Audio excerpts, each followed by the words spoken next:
So a few days ago, I checked my portfolio and red was everywhere. The Dow was down well over 1,000 points.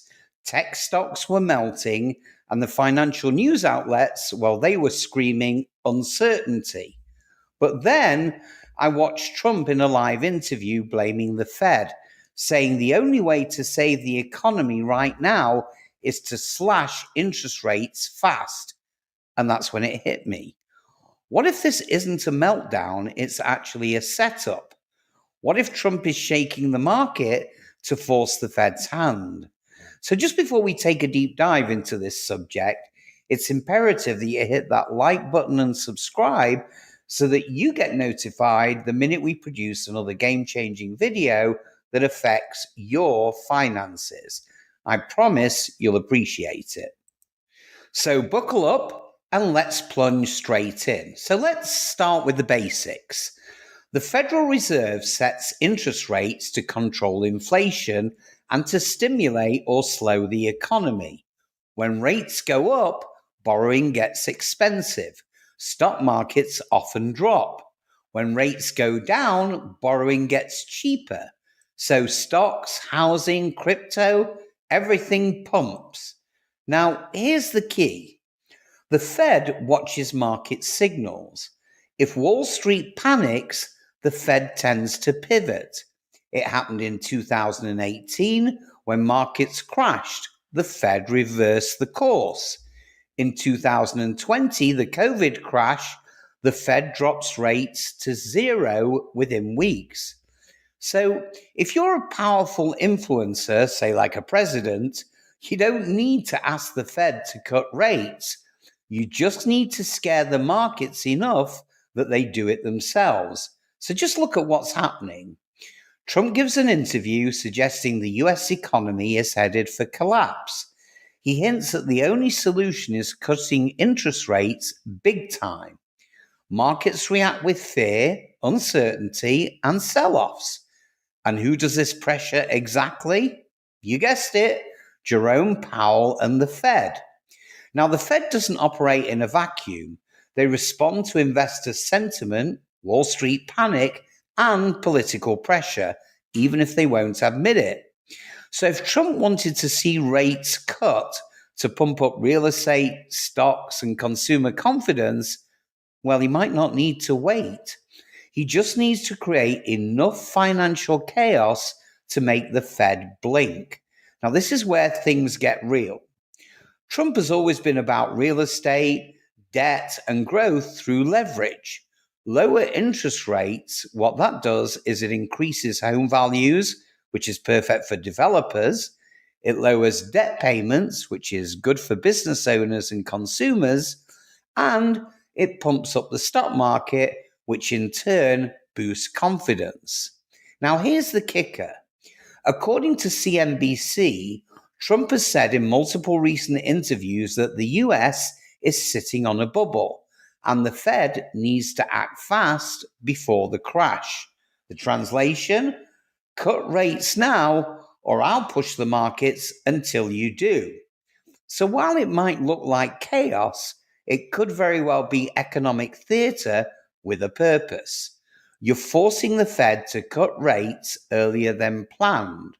So next up, if this is the plan, who's making money right now? And how can the average American ride this wave instead of just getting wiped out?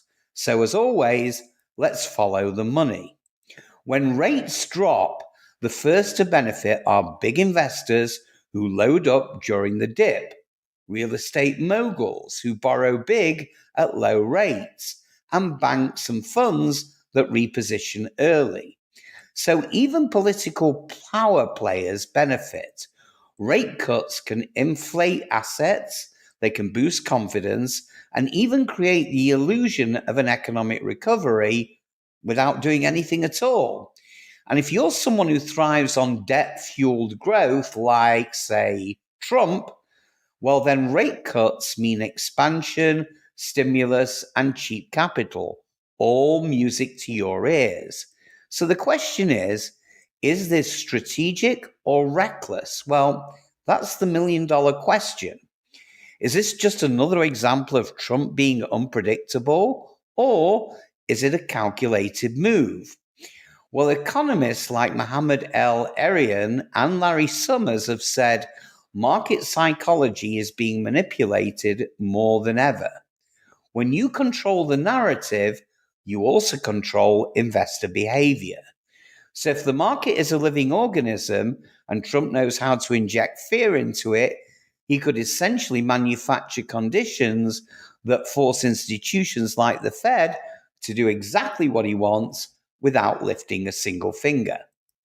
So the question becomes, what can the average person do? So let's talk solutions, because I'm all about solutions. So if you think this market chaos is a strategy, not a glitch, how can you protect yourself? Well, here are 4 smart moves. Now, number 1, stay calm during sell-offs. Don't get baited into panic selling. Number 2, watch the Fed calendar. If rate cuts happen, growth assets like tech, real estate, and crypto, well, they usually surge forward. Number 3, position early. Buy strong companies during the dips. Look at recession-resistant stocks like utilities, healthcare, and consumer staples. And number 4, learn options or inverse ETFs if things go south fast. More importantly, educate yourself, because the people who win during volatility aren't always the richest. They're the ones who read the playbook. So, is Trump crashing the stock market on purpose? Maybe not to destroy it, but to trigger the response that he's looking for from the Fed. Because once the panic sets in, the Fed really has only 2 choices.